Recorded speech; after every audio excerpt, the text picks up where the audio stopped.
واقعہ کربلا کا کور کیا تھا، کچھ واقعات بھی بیان کیے، کچھ فضائل بھی بیان ہوئے، ریزن آف کربلا بھی بیان ہوا کہ یہ واقعہ ہوا کیوں، اس کے پیچھے سبب کیا تھا۔ اب ہم مرحلہ وار یہ واقعہ بیان کرتے کرتے وہاں پہنچے تھے کہ امام حضرت مسلم بن عقیل رضی اللہ تعالیٰ عنہ جب کوفہ پہنچے تھے تو آپ کا استقبال بھی ہوا، آپ نے خط بھی لکھ دیا امام حسین کو، مگر کوفے والوں نے آپ کے ساتھ بے وفائی کی، اور جب نماز مغرب کی جماعت آپ نے کی تو پہلے صبح تو 40,000 تھے، نماز مغرب میں 500 نمازی رہ گئے تھے، اور آپ نے جب نماز پڑھائی اور سلام پھیرا تو اب صرف امام مسلم بن عقیل ہی موجود تھے، آپ کے 2 صاحبزادے تو تھے، باقی کوئی بندہ ساتھ نہیں تھا۔ کوفے والوں نے بڑی بے وفائی کی تھی، اور امام مسلم بن عقیل اب تنہا تھے کہ جائیں کہاں، بچے بھی ہیں، اور آپ فرماتے کہ مجھے اپنے سے زیادہ غم اس بات کا تھا کہ میرے خط پر امام حسین اب سفر شروع کر دیں گے اور ان کو کوئی خبر دے دے کہ کوفے والوں نے میرے ساتھ بے وفائی کر دی ہے۔ اب وہ یہ سوچ رہے تھے کہ جب میرے یہ حال کیا ہے، میرے ساتھ دینے کے لیے کوئی تیار نہیں ہے، تو جب امام حسین آئیں گے تو ان کے ساتھ معاملات کیا ہوں گے۔ تو ناظرین، اب یہ دل خراش داستان اس طرح آگے بڑھتی ہے کہ حضرت مسلم بن عقیل اب جائے پناہ ڈھونڈ رہے تھے۔ وہ کوفہ جس میں ہزاروں لوگ آپ کی بیعت کر چکے تھے، جو ہزاروں لوگ آپ کو ویلکم کر رہے تھے، آج کوئی نہیں تھا آپ کا ساتھ دینے والا۔ پھر ایسا بھی ہوا کہ حضرت مسلم بن عقیل نے گھر میں پناہ لی، مگر ابن زیاد کے کارندوں کو پتہ چل گیا، آپ کو گرفتار کر کے گورنر ہاؤس لایا گیا، یہ کہہ کر لایا گیا کہ آپ سے تو مذاکرات کرنے ہیں، آپ سے تو بات کرنی ہے، مگر جب آپ گورنر ہاؤس کی عمارت میں داخل ہوتے ہیں تو ان ظالموں نے پہلے سے ہی دروازے کے دونوں طرف تیر انداز اور تلوار والے لوگ رکھے ہوئے تھے، اور جیسے حضرت مسلم بن عقیل اندر داخل ہوئے تو بلا کسی گفتگو کے آپ پر حملہ کیا گیا، آپ کو شہید کر دیا گیا۔ دونوں صاحبزادوں نے اپنی آنکھوں کے سامنے اپنے شفیق والد کے سر کو کٹتے دیکھا، جس طرح کا خوف ان پر طاری ہوا ہوگا وہ ہماری امیجنیشن سے بھی زیادہ ہے، مگر ان ظالموں کو ان بچوں پر بھی کوئی یوں سمجھے ترس نہ آیا، رحم نہ آیا۔ حضرت مسلم بن عقیل کے بچوں کو بھی شہید کر دیا گیا، اور جس ہانی بن عروہ کے گھر پہ آپ نے پناہ لی تھی ان کو بھی قتل کر دیا گیا، اور اس کے بعد شہیدوں کے سروں کو نیزوں پر چڑھا کر کوفے کی گلیوں میں گھمایا گیا، بے حیائی کے ساتھ، سنگ دلی کے ساتھ کوفے کے لوگوں نے مہمان کشی کا گویا عملی طور پر اعلان کیا۔ اب یہ سب کچھ جو ہو رہا ہے یہ 3 ذی الحجۃ الحرام ہے، ایگزیکٹلی یہ وہی دن ہے جس دن امام عالی مقام، امام عرش مقام مکہ پاک سے روانہ ہو رہے ہیں، جس دن حضرت مسلم بن عقیل کی شہادت ہو رہی ہے۔ اللہ کی قدرت کا نظارہ دیکھیں کہ ایگزیکٹلی یہ وہی دن تھا کہ حضرت امام حسین رضی اللہ تعالیٰ اپنے قافلے والوں کے ساتھ مکے سے روانہ ہو رہے ہیں، اور وہاں جب مکے سے روانہ ہو رہے ہیں تو الوداعی طواف ہوتا ہے، خاندان اہل بیت کے لوگ، خاندان مصطفیٰ صلی اللہ علیہ وسلم کے لوگ الوداعی طواف کرتے ہیں، آہیں ہیں، سسکیاں ہیں، کعبے کے غلاف سے لپٹ لپٹ کر آنسو بہائے جا رہے ہیں، اور اس وقت بڑے بڑے صحابہ کرام علیہ رضوان نے اصرار کیا، امام حسین سے عرض کیا کہ حضور ایسا نہ کریں، آپ نہ جائیں، کوفے والوں میں یہ وفا نہیں ہے، آپ کے والد محترم بھی وہیں عراق میں ہی شہید ہوئے ہیں، آپ کے بھائی کو زہر بھی دیا گیا ہے، آپ مت جائیں کوفے۔ اب اس پہ بڑے بڑے نام ہیں، حضرت ابن عباس، حضرت ابن عمر، حضرت جابر، حضرت ابو سعید خدری اور دوسرے صحابہ کرام رضوان اللہ تعالی مجمعین نے آپ کو بہت کوشش کی، بہت عرض کیا کہ حضور نہ کریں، آپ مت جائیں، مگر امام حسین کی بھی بات بڑی ویلڈ تھی کہ آپ نے کہا کہ پہلے تو کوفے کے لوگوں نے مجھے خط لکھے ہیں، اور 1 2 نہیں سینکڑوں لیٹر آئے ہیں، تو اور وہ چاہتے ہیں کہ وہ میرے ہاتھ میں بیعت کریں، اور پھر میں نے اس بات کو کنفرمیشن کرنے کے لیے امام حضرت مسلم بن عقیل کو بھیجا، وہ وہاں گئے، وہاں ہزاروں لوگوں نے ان کے ہاتھ میں بیعت کر لی ہے، ان کا مکتوب مجھے مل چکا ہے کہ حضرت تشریف لائیے، ایوری تھنگ از کلیئر، سب بہتر ہے، تو پھر میرا نہ جانا کیا ہے؟ یعنی میں ان لوگوں کا ساتھ نہ دوں جو مجھے بلانا چاہتے ہیں، لیکن وہاں تو پانسا پلٹ چکا تھا نا ناظرین۔ حضرت مسلم بن عقیل نے جو مکتوب لکھا تھا وہ تو اچھے وقتوں میں لکھا تھا، مگر چند ہی دنوں میں کوفے والوں نے تو بے وفائی کر دی تھی، اور اب کیا ہوا؟ امام حسین 3 ذی الحجہ 60 ہجری کو اپنے اہل بیت، اپنے خدام، کل ملا کر یہ 82 لوگ تھے، 82 نفوس قدسیہ تھے، وہ راہ عراق کو روانہ ہو گئے ناظرین۔ اور اب جب امام حسین راستے میں تھے تو راستے ہی میں حضرت مسلم بن عقیل کی شہادت کی خبر بھی مل گئی۔ اب یہ کتنا بڑا یہ سمجھے دھچکا تھا کہ جس کو سفیر بنا کر بھیجا تھا، جس کے خط پر ہم جا رہے ہیں، انہی کو شہید کر دیا گیا۔ تھوڑی دیر کے لیے تو قافلہ رک گیا، مگر پھر سب کا مشورہ یہی ہوا کہ ہمیں سفر ترک نہیں کرنا چاہیے، ہمیں جانا چاہیے۔ دراصل تقدیر کا جو لکھا تھا وہ ہونا تھا، آپ کے مقدر میں جو فیصلہ تھا وہ پورا رب کی وہ جو کہتے ہیں مشیت جو ہے وہ پوری ہونی تھی، تو امام حسین نے وہ سفر اختیار کیا۔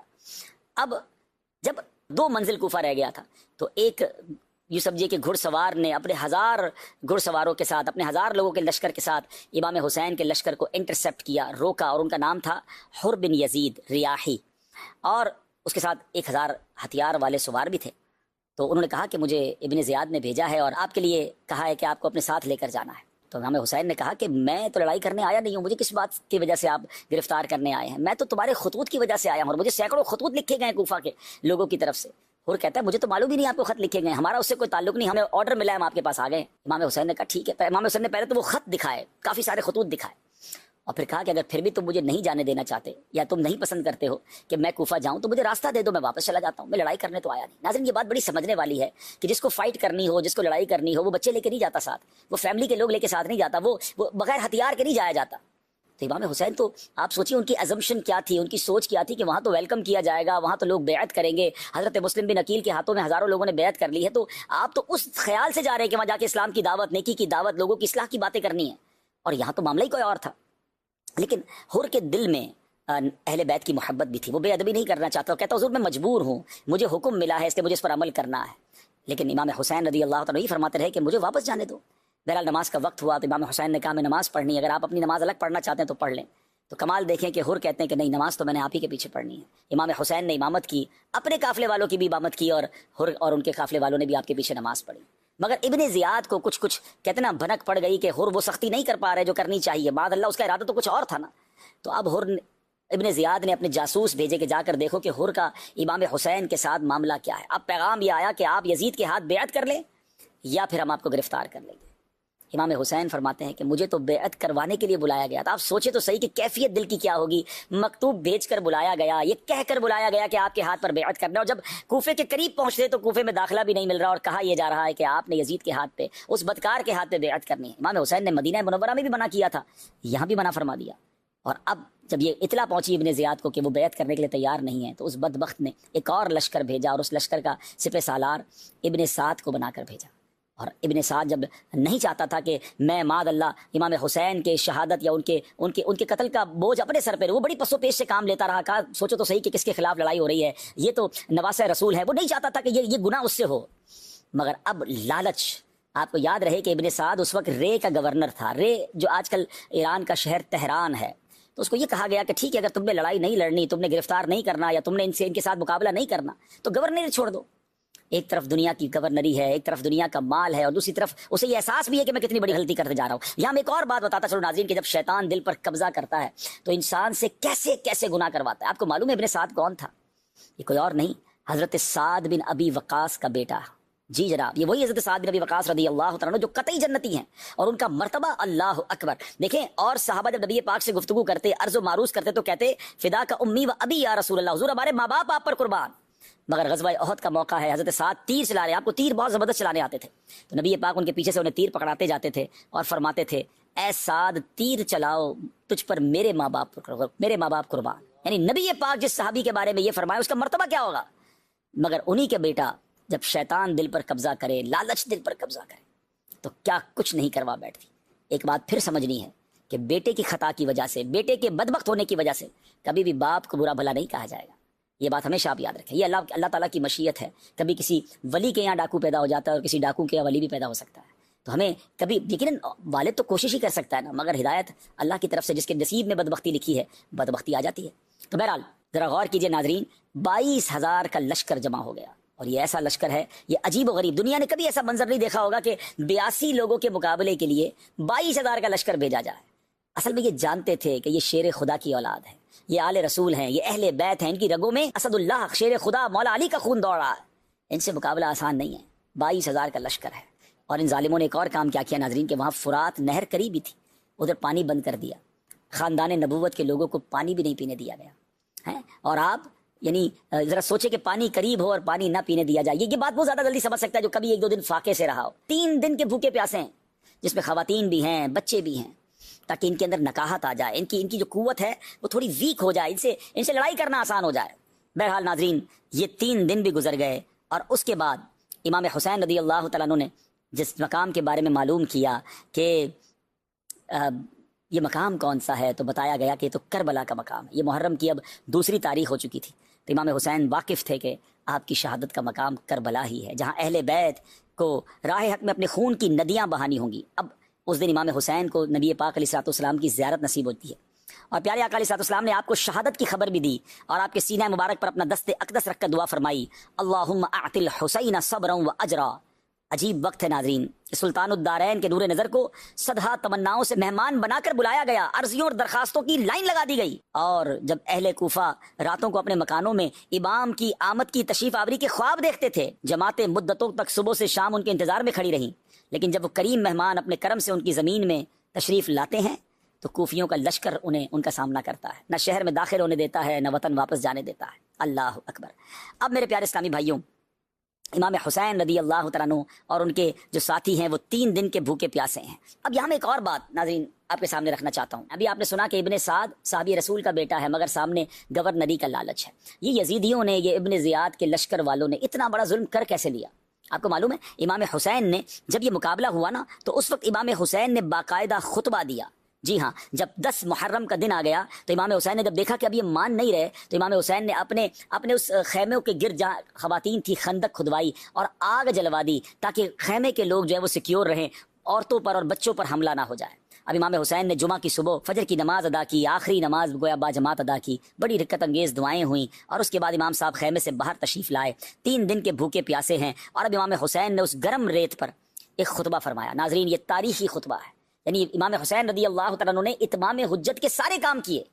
یعنی پہلے تو کہا مجھے واپس جانے دو، جب وہ نہ مانے تو لڑائی سے پہلے پھر آپ کا ذرا خطبہ سنیے گا، یعنی آپ نے ان کے دل و دماغ کو جھنجھوڑنے کی کوشش کی۔ آپ فرماتے ہیں خون ناحق حرام اور غضب الہی کا موجب ہے، میں تمہیں آگاہ کرتا ہوں تم اس گناہ میں مبتلا نہ ہو۔ میں نے کسی کو قتل نہیں کیا ہے، کسی کا گھر نہیں جلایا ہے، کسی پر حملہ آور نہیں ہوا ہوں۔ اگر تم اپنے شہر میں مجھے آنے نہیں دینا چاہتے تو مجھے واپس جانے دو، میں تم سے کسی چیز کا طلبگار نہیں ہوں، میں تمہارے در پائے آزار نہیں ہوں۔ تم کیوں میری جان کے در پہ ہو؟ تم کس طرح میرے خون کے الزام سے بری ہو سکتے ہو؟ روز محشر تمہارے پاس میرے خون کا کیا جواب ہوگا؟ اپنا انجام سوچو، اپنی عاقبت پر نظر ڈالو، سوچو تو صحیح میں کون ہوں؟ میں بارگاہ رسالت میں نبی پاک علیہ الصلوۃ والسلام کا منظور نظر ہوں۔ سوچو میں وہی ہوں کہ جن کی محبت کو نبی پاک علیہ الصلوۃ والسلام نے اپنی محبت قرار دیا۔ میرے فضائل تمہیں خوب معلوم ہیں، میرے حق میں بہت ساری حدیثیں وارد ہوئی ہیں۔ آپ انہیں ڈرا رہے ہیں، انہیں سمجھا رہے ہیں، آپ اتمام حجت کر رہے ہیں۔ آپ کو پتہ ہے ظالموں کی طرف سے جواب کیا آیا؟ کہتے ہیں ہمیں آپ کے فضائل معلوم ہیں، معاملہ یہ زیر بحث نہیں، آپ جنگ کے لیے کسی کو میدان میں بھیجیں اور بحث کو ختم کریں۔ اللہ اکبر، کتنے سخت دل تھے، کتنی سخاوت قلبی تھی ان کے اندر۔ امام حسین نے کہا کہ میں تو حجتیں ختم کرنا چاہتا ہوں تاکہ اس جنگ کو دفع کرنے میں میری کوئی تدبیر باقی نہ رہ جائے، اور جب تم مجبور کرتے ہو تو مجبوری اور ناچاری میں مجھے تلوار اٹھانی پڑے۔ ابھی گفتگو ہو رہی تھی تو اب دیکھیں ان بدبختوں کی بدبختی، اور جس کو کہتے ہیں نا کیسا کالا دل تھا، بات ہی اثر نہیں کر رہی تھی۔ تو ایک سوار تھا جس کا نام مالک بن عروہ تھا، اس نے دیکھا کہ حضرت امام حسین کے خیموں کے گرد آگ جلی ہوئی ہے، تو اس بدبخت نے کیا کہا کہ اے امام تم نے وہاں کی آگ سے پہلے یہیں آگ لگا لی ہے۔ استغفر اللہ۔ امام حسین نے بڑے جلال میں کہا کذبت یا عدو اللہ، اے دشمن خدا تو کاذب ہے، تجھے گمانے کہ میں دوزخ میں جاؤں گا۔ یعنی وہ معاذ اللہ امام حسین کو یہ طعنہ دے رہا ہے کہ وہاں کی آگ سے پہلے آپ نے یہاں آگ جلا لی۔ حضرت امام کو اس قدر تکلیف ہوئی، آپ کے ایک ساتھی نے کہا کہ میں اس کا سر قلم کر دوں، آپ نے فرمایا نہیں، میں نہیں چاہتا کہ آج کی لڑائی ہماری طرف سے شروع ہو، کوئی یہ نہ کہے کہ ہم نے تلوار پہلے اٹھائی۔ بہرحال امام حسین نے دعا کی اللہ کی بارگاہ میں کہ اے اللہ عذاب نار سے پہلے اس گستاخ کو دنیا میں آگ کے عذاب میں گرفتار کر۔ اب کیا ہوا کہ وہی شخص جو یہ بات کہہ کر گیا تھا اس کے گھوڑے کا پاؤں ایک سوراخ میں گیا، وہ گھوڑے سے گرا اور سیدھا خندق میں جا کر گر پڑا، اسی آگ میں جا کر خود جل گیا۔ یعنی امام حسین کی دعا یا دعائے ضرر کیسے قبول ہوتی ہے، سارے یزیدی دیکھ رہے ہیں۔ ایک شخص معاذ اللہ جب حضرت امام نے کہا نا کہ جب اس کی آگ میں چلا گیا تو آپ نے فرمایا اللہ تیرا شکر ہے کہ تو نے اہل بیت کے بدخواہ کو سزا دی، تو ایک بدبخت کہتا ہے کہ آپ کو نبی پاک سے کیا نسبت ہے؟ ذرا سوچئے ناظرین، گستاخیاں یہ سب دیکھتے ہوئے بھی امام حسین کو بڑی تکلیف ہوئی، تو آپ نے فرمایا کہ یا اللہ اس بد زبان کو فوری عذاب میں گرفتار کر۔ اس کو فوراً حاجت پیش آئی، گھوڑے سے اتر کے بھاگا، جہاں حاجت کرنے گیا وہاں ایک بچھو نے اسے ڈنک مارا، زہر پھیلا، اسی گندگی میں لت پت ہو کر مر گیا۔ یہ ساری چیزیں آنن فانن اسی وقت ہو رہی ہیں ناظرین۔ اللہ اکبر۔ ایک شخص نے ایک اور بدبخت آ کر کہتا ہے کہ اے امام دیکھو دریائے فرات کیسی موجیں مار رہا ہے، تمہیں پھر بھی پانی نہیں ملے گا۔ اللہ اکبر، اور تم پیاسے ہلاک ہو جاؤ گے۔ امام حسین نے دعا کی اللہم امتہ عطشانا، یا رب اس کو پیاسا مار۔ اب امام کا دعا کرنا تھا کہ اس شخص کا گھوڑا بھاگا، یہ شخص اس گھوڑے کو پکڑنے بھاگا، اس کو پیاس غالب ہوئی، اس شدت سے پیاس لگی کہ العطش العطش، ہائے پیاس پکارتا رہا، جب پانی سے منہ لگاتا مگر ایک قطرہ نہ اتار پاتا، اور اسی پیاس میں آنن فانن مارا گیا۔ ناظرین یہ ساری کرامتوں کا جو ظہور ہو رہا تھا یہ بھی ایک اتمام حجت تھی، یہ بھی ان یزیدیوں کو بتایا جا رہا تھا کہ مت کرو، تم اس سے لڑائی کرنے جا رہے ہو، تو اس پر حملہ کرنے جا رہے ہو، جو ہاتھ اٹھاتے ہیں تو بات پوری ہو جاتی ہے، جو نواسہ رسول ہیں، مگر ناظرین پھر بھی وہ نہ مانے۔ اب میں آتا ہوں سوال کی طرف، ریزن کیا تھا؟ یہ تو کلمہ پڑھنے والے تھے، یہ تو اللہ کو بھی مانتے تھے، اللہ کے رسول کو بھی مانتے تھے، ان کو یہ حدیثیں بھی معلوم تھی، مگر ریزن کیا تھا؟ پھر کیسے اتنا بڑا گناہ ہو گیا؟ یہ بات آج ہم سب نے سیکھنی ہے ناظرین۔ بات یہ ہے کہ جب شیطان دل پر حاوی ہو جاتا ہے نا، جب لالچ انسان پر قابو پا جاتی ہے تو پھر انسان ایسے گناہ کرتا ہے کہ دنیا حیران ہو جاتی ہے۔ آج بھی ہم حیران ہیں کہ یزیدیوں کو سمجھ نہ آئی کر کیا رہے ہیں۔ اللہ کو جواب کیا دیں گے, اللہ کے حبیب کو کیا جواب دیں گے؟ ساری دنیا لعنت کرے گی ان پر. لیکن نہیں آئی نا سمجھ. اچھا یہ ایسا نہیں ہے کہ صرف اس زمانے میں ایسے گناہ ہوئے, کیا آج کے زمانے میں آپ گناہ نہیں سنتے؟ جرائم نہیں آتے سامنے؟ 5 سال کے بچے کے ساتھ, 2-3 سال کی بچی کے ساتھ ہیں فلاں واقعہ تو فلاں واقعہ, کسی نے کسی کے ہاتھ کاٹ دیے, ڈرل کر دیا, لوگ اپنی ماں کا قتل کر دیتے ہیں, اپنے والد کو مار دیتے ہیں. مطلب کبھی کبھی یہ واقعات سن کر جھرجھری آ جاتی ہے کہ کیا کوئی انسان بھی یہ کر سکتا ہے؟ لیکن ہو رہا ہے نا. اس کا مطلب کیا ہے کہ ایک لمٹ ہے ہماری. جب اس لمٹ کو بندہ کراس کرتا ہے نا, اور شیطانی کاموں میں اتنا انوالو ہو جاتا ہے, لالچ اتنا غلبہ پا جاتی ہے کہ پھر انسان کی آنکھوں پر پردہ آ جاتا ہے. پھر وہ گناہ کرتا ہے, وہ جرم کرتا ہے جو رہتی دنیا حیران ہو جاتی ہے کہ کوئی کیا انسان بھی اتنا سخت دل ہو سکتا ہے. آئیے میں آپ کو حدیث سناتا ہوں, بات ذرا اور کلیئر ہو جائے گی. پیارے آقا مدینے والے مصطفیٰ صلی اللہ تعالی وسلم فرماتے ہیں, اور یہ ترمذی کی حدیث ہے, 2 بھوکے بھیڑیے بکریوں میں چھوڑ دیے جائیں, وہ اتنا نقصان نہیں پہنچاتے جتنا کہ مال و مرتبے کا لالچ انسان کے دین کو نقصان پہنچاتا ہے. اب سوچے 2 بھوکے بھیڑیے ہوں بکریوں میں چھوڑ دیں, چیر پھاڑ کر رکھ دیں گے نا, وہ اتنی چیر پھاڑ نہیں کرتے جتنا ہمارا دین برباد ہو سکتا ہے اگر دل میں لالچ ہے مال کی, دنیا کی, مرتبے کی. آج کس کو نہیں ہے لالچ؟ یہ مال ہی کی لالچ میں تو ملاوٹ ہو رہی ہے نا, دوائیوں میں ملاوٹ. بندے کو یہ احساس نہیں کہ بندہ مر جائے گا دوائی کھا کر, تب مر جائے مجھے پیسے چاہیے. مگر یہ پیسے کدھر جائیں گے, کدھر لے جاؤ گے؟ جو ملاوٹ کر کے, ظلم کر کے, ڈکیتیاں ڈال کر, چوری کر کے بیچارہ بندہ تنخواہ لے کے نکلتا ہے, لوگ اس کی تنخواہ چھین کے چلے جاتے ہیں. پتہ نہیں کہ وہ پورا مہینہ کتنی بددعائیں دے گا, اس کا حال کیسے گزرے گا. یہ پیسے کیا کرو گے, کدھر کیسے کھاؤ گے ان پیسوں کو؟ یہ ظلم کرنے والا نہیں سوچتا جو زمینوں پر قبضہ کر لیتے ہیں, کسی کا مال دبا لیتے ہیں, کسی کا جناب کسی کی چیز ہتھیا لیتے ہیں اور کہتے ہیں میرا کوئی کچھ نہیں بگاڑ سکتا. تمہاری بھول ہے. ہاں یزید بھی یہی کہتا تھا نا. کتنے سال اقتدار ملا اسے؟ 3 سال کچھ مہینے, پھر برباد, ایسی گندی موت مارا گیا. ساری دنیا اسے قیامت تک لعنت کر رہی ہے. یہ کیا ہے؟ یہ لالچ اور یہ حرام کی چیزیں کام نہیں آتی. خدا را ڈریے اس چیز سے, اور اپنے آپ پر سیٹسفائی نہ رہیں کہ میں بڑا نیک, میں بڑا پارسا. ارے بھائی یہ بری صحبتیں, یہ گناہوں کی عادتیں, یہ چھوٹے چھوٹے ہی گناہ بندے کو بڑے گناہ کی طرف لے جاتے ہیں. یہ دل کالا ہوتا جاتا ہے. ایک اور آپ روایت سنیے کہ حضرت سیدنا حسن بصری سے روایت ہے کہ حب الدنیا رأس کل خطیئۃ, یعنی دنیا کی محبت ہر برائی کی جڑ ہے. یہ شراب ہے نا, شراب, یہ ام الخبائث سے کہا گیا. یہ ایک شراب بندہ پیے, پھر اس کو نہ ماں کا پتہ نہ بہن کا پتہ. بڑے بڑے گناہ لوگ شراب پی کے کر جاتے ہیں. اب تو پتہ نہیں طرح طرح کے نشے آ گئے. نوجوان لڑکے یونیورسٹیوں میں لڑکے لڑکیاں جو ہے وہ شراب پی رہی ہیں, اور وہ پی رہے ہیں اور پتہ نہیں نشے کر رہے ہیں, اور کوئی روکنے والا نہیں ہے. اور وہ سمجھتے ہیں کہ کچھ نہیں ہوتا, تھوڑا سا یہ دوائی. اب تو نئی نئی باتیں شروع ہو گئی جناب. یہ تو ایک طرح سے جڑی بوٹی ہے, یہ تو جناب تھوڑی سی میڈیسن ہے. کس نے کہہ دیا یہ نشہ ہے؟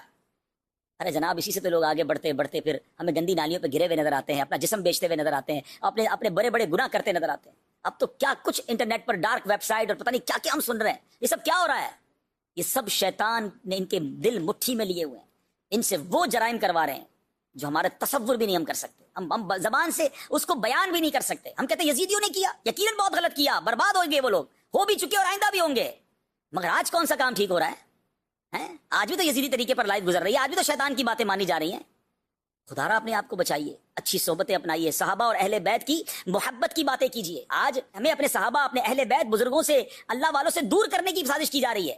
طرح طرح کے لوگ آ گئے جناب دین کی انٹرپریٹیشن کرنے, اور وہ چاہتے ہیں کہ کسی طرح ہماری اساس ہی ختم ہو جائے, ہمارا لنک ختم ہو جائے. پہلے صحابہ وہ اصل میں اللہ رسول کے خلاف بات کر نہیں پاتے, تو وہ کہتے ہیں صحابہ کے خلاف بات کرو, اولیاء کے خلاف بات کرو, اہل بیت کے خلاف بات کرو, تاکہ یہ لوگ ان سے محبت نہ کریں اور آخرکار پھر اللہ رسول کو بھی چھوڑ دیں گے. یہ ہم سے ہمارا دین چھڑوانے آئے ہیں, یہ کسی ایجنڈے پر آئے. سمجھیں بات کو, ان سازشوں کو سمجھیں. اور میرے اعلیٰ حضرت امام اہل سنت نے تو 100 سال پہلے سمجھا دیا تھا کہ سونا جنگل, رات اندھیری, چھائی بدلی کالی ہے, سونے والو جاگتے رہیے, چوروں کی رکھوالی ہے. یہ رکھوالی کرنے والے ہی چور ہیں. آنکھ سے کاجل صاف چرا لیں, یا وہ چور بلا کے ہیں, تیری گٹھڑی تاکی ہے اور تو نے نیند نکالی. بہرحال اللہ کرے کہ ہم سمجھ جائیں اور ان بری صحبتوں سے بچیں, اور یزیدیوں نے یہ جو بڑا جرم کیا اس کی وجہ کو سمجھیں. یہ کلمہ پڑھنے والے مسلمان کہلانے والے تھے, مگر پیسے کے لالچ نے, اقتدار کے لالچ نے, ہوس دنیا کی لالچ نے ان سے وہ کروا دیا جو عقل بھی کام نہیں کرتی. ہم بھی کبھی زندگی میں کوئی ایسا گناہ نہ کر جائیں, کوئی ایسی خطا نہ کر جائیں کہ نہ ہم منہ دکھانے جیسے رہیں, نہ ہمارے گھر والے منہ دکھانے جیسے رہیں, نہ ہمارا خاندان منہ دکھانے جیسا رہے. پوری امت کی بدنامی ہوتی ہے بعض اوقات کبھی ایسا کام کوئی کر جاتا ہے. تو اپنے آپ کو بچائیں, توبہ کرتے رہیں. اے اللہ ہمیں نفس و شیطان کے واروں سے بچا, ساری زندگی حسینی طریقے پر زندگی گزارنے کی توفیق عطا فرما. امام حسین کا خطبہ بھی مکمل ہو گیا ناظرین, مگر وہ ظالم نہ مانے, اور اب انہوں نے کہا کہ کسی کو لڑائی کے لیے بھیجا جائے. مگر اب ایک عجب واقعہ ہوتا ہے کہ آس پاس کے گاؤں کے لوگوں کو پتہ چل گیا تھا کہ اہل بیت کے لوگ آئے ہیں, تو انہوں نے کہا کہ حضور آپ پہلے نہیں جائیں گے میدان میں, پہلے ہم اپنی جانیں قربان کریں. کتابوں میں آتا ہے کہ 50 کے قریب لوگ جو ہیں وہ پہلے باری باری جاتے رہے مقابلہ کرنے, اور وہ شہید ہوتے چلے گئے. اور اس کے بعد ایسی بہت سارے واقعات ہیں، مگر ایک واقعہ میں چاہتا ہوں کہ مختصراً آپ کو سناؤں کہ اس پورے معاملے میں ایک عجیب اور یوں سمجھیے کہ حسینی دولہا بھی ہے کہ جس کا واقعہ بھی بڑا کمال کا ہے۔ ان کا نام تھا سیدنا وہب بن عبداللہ کلبی رحمۃ اللہ تعالیٰ علیہ۔ وہ آتے ہیں کہ وہ ایک بڑے خبرو نوجوان تھے، اور ابھی ان کی شادی جو ہے وہ بالکل 17 روز ہی ہوئے تھے، ماں بیوہ تھی، اور جب ماں اس کربلا جہاں یہ واقعہ ہو رہا تھا کربلا کا مارکا، اس کے قریب ہی ان کا گاؤں تھا، ان کی ماں رونے لگی۔ بیٹا کہتا ہے ماں میں تو آپ کی بڑی خدمت کرتا ہوں، کیا میرے سے کوئی گستاخی ہو گئی ہے؟ تو ماں کہتی نہیں بیٹا گستاخی تو نہیں ہوئی، مگر قریب ہی مجھے پتہ چلا ہے کہ نبی پاک علیہ السلام کے جگر کے ٹکڑے، نواسہ رسول، بی بی فاطمہ کی آنکھوں کے تارے، امام حسین ان کے قافلے والوں کے ساتھ موجود ہیں، یزیدی لشکر سامنے ہے اور ان کا امتحان جاری ہے۔ بیٹا میرا سب کچھ تو ہی ہے، میں نے ساری زندگی کی امیدیں تجھی سے وابستہ کی ہیں، مگر بیٹا آج وقت آیا ہے، میں چاہتی ہوں کہ میرا بیٹا جو ہے وہ امام حسین کے قدموں پر قربان ہو جائے، بیٹا جا کر ان کا ساتھ دے دے اور جنت کے یوں سمجھے خزانوں کو حاصل کر لے۔ مگر بیٹا مجھے یہ بھی لگتا ہے کہ تیری تو ابھی نئی نئی شادی ہوئی ہے۔ سبحان اللہ، بیٹا بھی کیسا کہتا ہے ماں یہ تم نے کیسے سوچ لیا کہ میں اپنی زندگی اور اپنی جوانی کا خیال کروں گا؟ اس سے بڑی میرے لیے کیا سعادت ہوگی کہ میری جان اہل بیت کے قدموں پر قربان ہو جائے، مگر ماں مجھے تھوڑا سا موقع دے دے، میری زوجہ نئی میری بیوی بنی ہے اور میں چاہتا ہوں کہ اس سے کچھ باتیں کر لوں۔ تو ماں کہتی بیٹا تو اس کی طرف جائے گا، اس کی باتیں سنے گا، عورت تو ناقص العقل ہوتی ہے، وہ شاید تجھے تیرے ارادے کو چینج کر دے۔ تو ماں سے کیا کہتا ہے وہ بیٹا؟ کہتا ہے ماں جو اب دل میں اہل بیت کی محبت جاگی ہے نا، اب وہ پہاڑ تو ہل سکتا ہے، میری نیت یا میری جو قوت ارادہ ہے اب وہ نہیں ہل سکتا، کوئی نہیں ہلا سکتا۔ اپنی بیوی کے پاس جاتا ہے اور جا کر کہتا ہے کہ اے میری زوجہ، نئی شادی ضرور ہوئی، ہم نے بڑے عہد و پیما کیے ہیں کہ زندگی ساتھ گزاریں گے، زندگی کے خوشگوار دن دیکھیں گے، مگر وقت آ گیا ہے قربانی کا۔ ہمارے گاؤں کے قریب ہی کربلا کے میدان میں امام حسین اپنے لشکر کے ساتھ، اپنے قافلے کے ساتھ موجود ہیں، اور سامنے یزیدیوں نے ظلم کی آندھیاں بہائی ہوئی ہیں۔ یہ کیسے ہو سکتا ہے کہ ہم تو زندگی کے مزے اڑائیں اور ہمارے قریب امام حسین اپنے گھر والوں کے ساتھ شہید ہو جائیں؟ تو میں نے ارادہ کیا ہے کہ اس سے پہلے کہ امام حسین اور ان کے قافلے والوں کے لیے کوئی تلوار اٹھے، میں جاؤں اور اپنی جان کے قدموں پہ پہلے میں قربان کروں، تو تم بس اپنی زندگی گزار لینا اور مجھے اجازت دے دو۔ بیوی بھی بڑی فرما بردار ہے، کہتی ابھی تو شادی ہوئی ہے اور ابھی سے آپ نے حوروں کے پاس جانے کا ارادہ کر لیا ہے، میں نے تو سنا ہے کہ شہید ہوتے ہی وہ فوراً جنت میں پہنچ جاتے ہیں، تو ایک وعدہ کیجئے کہ آپ جب وہاں پہنچ جائیں تو میرے لیے بھی ایسی کوئی صورت بنائیے گا کہ میں بھی آپ کے قدموں میں جنت میں حاضر ہو جاؤں۔ یہ نوجوان اپنی والدہ کو لے کر، اپنی بیوی کو لے کر امام حسین کے قدموں میں آتے ہیں اور امام حسین سے کہتے ہیں حضور یہ میری ماں ہے، بیوہ ہے، میں اس کا ایک ہی بیٹا ہوں، اور یہ میری 17 دن کی پرانی بیوی ہے، ہمارا بڑا پیار ہے آپس میں، مگر آج میں نے نیت کر لی ہے کہ میں آپ کے قدموں میں قربان ہو جاؤں، میں آپ کی طرف سے پہلے میں لڑائی میں حصہ لوں، مگر حضور ایک وعدہ چاہتا ہوں کہ اگر مجھے جنت مل جائے تو میں جنت میں بھی اپنی اس بیوی کو اپنے ساتھ رکھنا چاہتا ہوں، وہاں بھی آپ کے خاندان کی کنیزوں میں اس کو شامل فرما لیجیے۔ امام حسین نے بڑی دعاؤں سے نوازا، ماں بھی بیٹھی ہے، بیوی بھی بیٹھی ہے، اور اس کے سامنے وہ نوجوان امام حسین کے قدم چوم کر تلوار ہاتھ میں لیے یزیدیوں کی طرف چل پڑتا ہے۔ کیسا منظر ہوگا ناظرین! اور اس نوجوان نے جو کمال شجاعت دکھائی، نہ جانے کتنے یزیدیوں کو واصل جہنم کیا، اور آخرکار لڑتے لڑتے لڑتے وہ نوجوان شہید ہوا۔ ان یزیدیوں نے اس کا جو سر ہے وہ اچھال دیا امام حسین کے لشکر کی طرف، بیوی نے اپنی گود میں لیا، اپنے شوہر کے ماتھے کو چوما، اور تھوڑی دیر بعد دیکھا گیا تو اس زوجہ کی بھی روح جو ہے اپنے شوہر پر قربان ہو چکی تھی۔ ناظرین یہ ہیں قربانیاں جو اس حسینی لشکر کے ساتھ وہاں کے رہنے والوں نے دی، اہل بیت کے غلاموں نے دی، کہ کیسے ہو سکتا ہے کہ خاندان نبوت پر کوئی زخم آئے، پہلے ہماری جانیں حاضر ہیں، ہمارے سینے حاضر ہیں، اور اہل بیت کے نوجوان جنگ میں سامنے آتے، اس سے پہلے غلامان اہل بیت قربانیاں دے رہے تھے۔ اب وہاں ایک عجب معاملہ ہوا، وہ شخص جس نے سب سے پہلے امام حسین کے قافلے کو انٹرسپٹ کیا تھا، کوفہ نہیں جانے دیا تھا، 1000 گھڑ سواروں کے ساتھ جا کر اس نے یوں سمجھیے کہ روکا تھا، وہ کون تھا؟ حر بن یزید۔ اچھا حر نے کیا کیا کہ حر نے جب یہ سارا منظر دیکھا نا تو حر کی کیفیت بدلنے لگی، اور حر بڑا بے چین تھا، مضطرب تھا، وہ جانتا تھا یہ نواسہ رسول ہے، وہ بیان بھی سن چکے تھے، وہ تقریر بھی سنی تھی انہوں نے، تو حر جو ہے وہ بڑی بے چینی کے ساتھ ابن سعد کے پاس جاتا ہے، کہتا ہے اے ابن سعد تم سوچو نواسہ رسول سے جنگ کرو گے تو نبی پاک کو کیا جواب دو گے؟ عمر بن سعد کے پاس جواب تو کوئی تھا نہیں، وہ وہاں سے ہٹ کر پھر میدان میں چلے جاتے، بدن کانپ رہا تھا، پریشان تھے، تو حضرت حر کے بھائی تھے مصعب بن یزید، انہوں نے کہا کہ تم تو بڑے سپہ سالار، بڑے بہادر، بڑے جرنیل، بڑی بڑی جنگیں لڑی ہیں، سامنے چھوٹا سا لشکر ہے، تمہارا حال کیا ہو گیا ہے؟ اتنے گھبرا کیوں گئے ہوتے، ڈر کیوں رہے ہو؟ تو حر کہتا ہے برادر یہ مصطفیٰ علیہ السلام کے فرزند سے جنگ ہے، اپنی عاقبت سے لڑائی ہے، میں جنت اور دوزخ کے درمیان کھڑا ہوں، دنیا پوری قوت کے ساتھ مجھے جہنم کی طرف کھینچ رہی ہے، مگر میرا دل اس کی ہیبت سے کانپ رہا ہے۔ ابھی یہ بھائی سے بات ہی کر رہے تھے کہ ادھر سے امام حسین نے آواز لگائی، ہے کوئی جو آج آل رسول پر اپنی جان قربان کرے اور نبی پاک علیہ السلام کے حضور میں سرخروئی پائے؟ بس یہ اعلان ہونا تھا، اور حر کو گویا ایک راستہ مل گیا کہ تکلیف تو میں نے بڑی پہنچائی ہے، روکا تو میں نے ہی تھا، پانی تو میں نے نہیں پینے دیا تھا، مگر شاید کریم ہے معاف فرما دیں، گھوڑا دوڑایا۔ ذرا امیجن کریں، ایک طرف 22,000 کا لشکر، ایک طرف 82 لوگ ہیں، اور حضرت حر بن یزید دوڑتے ہوئے جو ہے نا اپنا گھوڑا دوڑاتے ہوئے امام حسین کے پاس پہنچ جاتے، ایوری بڈی شاکڈ، آپ کے یزید کے لشکر کے سارے لوگ حیران ہیں کہ حر کیا کر رہا ہے، اور آپ وہاں جا کر امام حسین سے کہتے ہیں کہ کیا مجھے معافی مل سکتی ہے، میں نے آپ کو روکا، میں نے آپ کو تکلیف دی، مگر مجھے سمجھ آ گئی ہے کہ میں غلط تھا، میں آج اپنی جان آپ کے قدموں پہ قربان کرنا چاہتا ہوں، مجھے معاف فرما دیجیے۔ امام حسین تو کریم تھے، آپ نے کہا کریموں کے در سے معافی ہی ملا کرتی ہے۔ اب حر نے کہا کہ حضور اب میں پہلے جاؤں گا اور اپنی جان آپ کے لیے قربان کروں گا۔ اور جب حضرت حر وہاں جاتے ہیں سامنے والوں کی طرف لڑنے کے لیے، تو سارے یزیدی اس کو تانے دیتے ہیں کہ تو نے کیا کیا، اتنا بڑا لشکر چھوڑ دیا، اتنا مال و متا چھوڑ دیا، اتنی بڑی تم نے جو ہے وہ دنیا کی رنگینیاں چھوڑ دیں۔ اللہ اکبر۔ تو حر پتہ ہے کیا جواب دیتے ہیں کہ اللہ اکبر، وہ کہتے ہیں کہ میں یہ خوب جانتا ہوں کہ میں نے کیا کیا ہے، میں نے گلستان رسول کے اس مہکتے پھول پر جان قربان کرنے کی جو ہے وہ نیت کر لی، اور میں جانتا ہوں کہ نبی پاک کی غلامی سے بڑھ کر کوئی دولت نہیں ہے۔ اب جناب حملہ ہوتا ہے، حر کئی لوگوں کو یہ سمجھے کاٹ کے رکھ دیتے ہیں، مگر آخر کار حضرت حر بھی شہید ہو جاتے ہیں۔ ذرا سوچئے کہ اب حضرت حر رضی اللہ تعالی عنہ کہلاتے ہیں، اب حضرت حر کا مزار موجود ہے۔ یزیدیوں کا نام لینے والا کون ہے؟ مگر وہ ایک فیصلہ، وہ ایک ڈیسیشن، وہ ایک رائٹ ٹائم ڈیسیشن تھا کہ یزید کے لشکر سے نکلے اور جنتی لشکر میں شامل ہو گئے۔ شاعر کہتے ہیں نا، یہ نعرہ حر کا تھا جس وقت فوج شام سے نکلا، کہ دیکھو یوں نکلتے ہیں جہنم سے خدا ورا۔ ناظرین یہاں میں ایک بات کرنا چاہوں گا، حضرت حر نے ہاتھ پیر کانپ رہے تھے، گھبراہٹ تھی، جنت بھی ہے سامنے دوزخ بھی ہے، دوزخ کے ساتھ پیسہ بہت تھا، حرام کے ساتھ بڑا اقتدار بھی تھا، بہت مزے بھی تھے لائف کے، سامنے شہادت تھی، انہیں پتا تھا کہ میں بچوں گا نہیں، میں اگر سامنے چلا گیا امام حسین کی طرف گیا تو وہاں شہادت ہی ہے، مگر انہیں پتا تھا کہ یہاں جی گیا تو مر جاؤں گا، وہاں مر گیا تو جی جاؤں گا، یہاں بچ گیا تو مارا جاؤں گا قیامت کے دن، وہاں اگر مارا گیا تو قیامت کے دن بچ جاؤں گا۔ یہ ڈیسیشن لیا انہوں نے، اور کیسا ڈیسیشن لیا کہ آج ساری دنیا ان کے گن گاتی ہے۔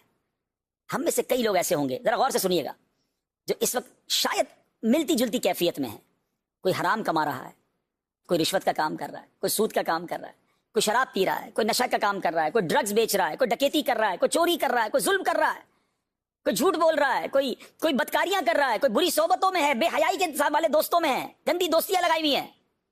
کبھی کبھی دل میں خیال آتا ہے، مسلمان تو ہے نا یار، چھوڑ دیتا ہوں، غلط ہے، اللہ کی طرف چلتا ہوں، پھر شیطان کہتا ہے نہیں چھوڑ کے جائے گا تو پھر مزے ختم ہو جائیں گے، پیسے ختم ہو جائیں گے، زندگی کی رونق ختم ہو جائے گی، ڈیسیشن نہیں لے پا رہا، کشمکش میں ہے۔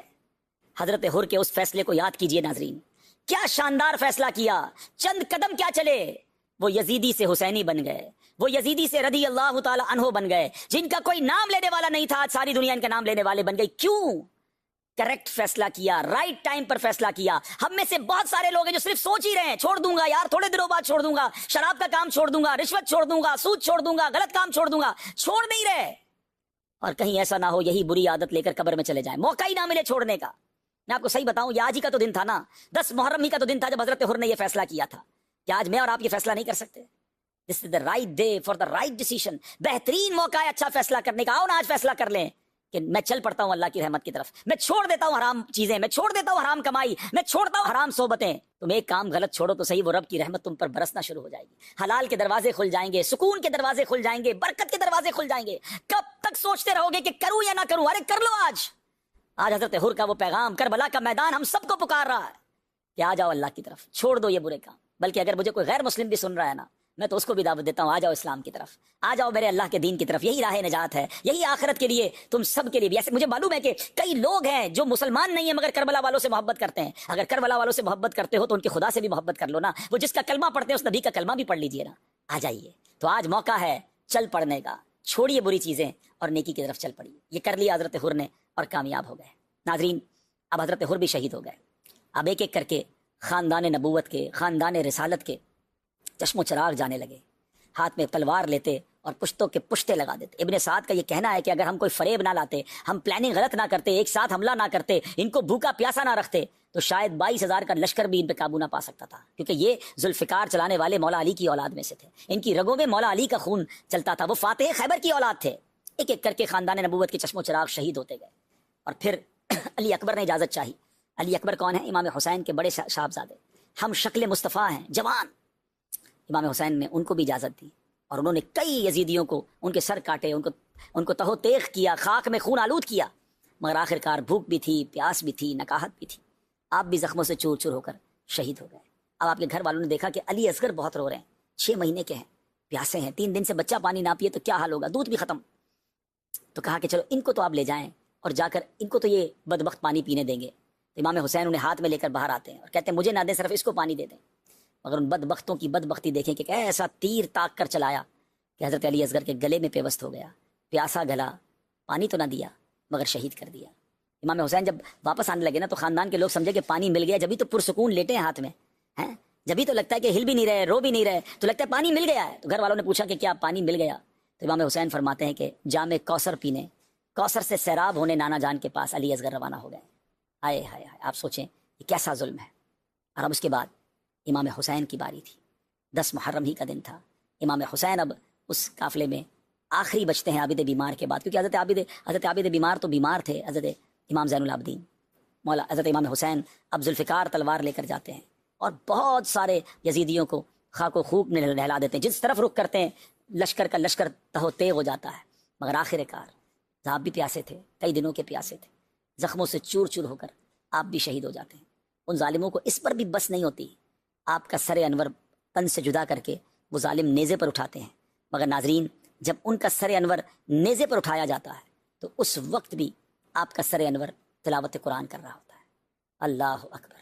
امام حسین نے کربلا کے میدان میں، آپ کے قافلے والوں نے نمازیں بھی ادا کی اور نیزے پر جو سر انور نے تلاوت کی۔ یہ سب ہمارے لیے میسج ہے۔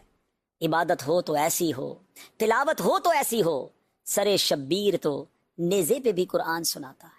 اب ذرا سوچیں کہ ہم حسینی بھی کہلائیں، پنجتن کے غلام بھی کہلائیں، نہ ہمیں نماز پڑھنے کا شوق، نہ تلاوت قرآن کا شوق، بتائیں نا یہ کیسی غلامی ہے۔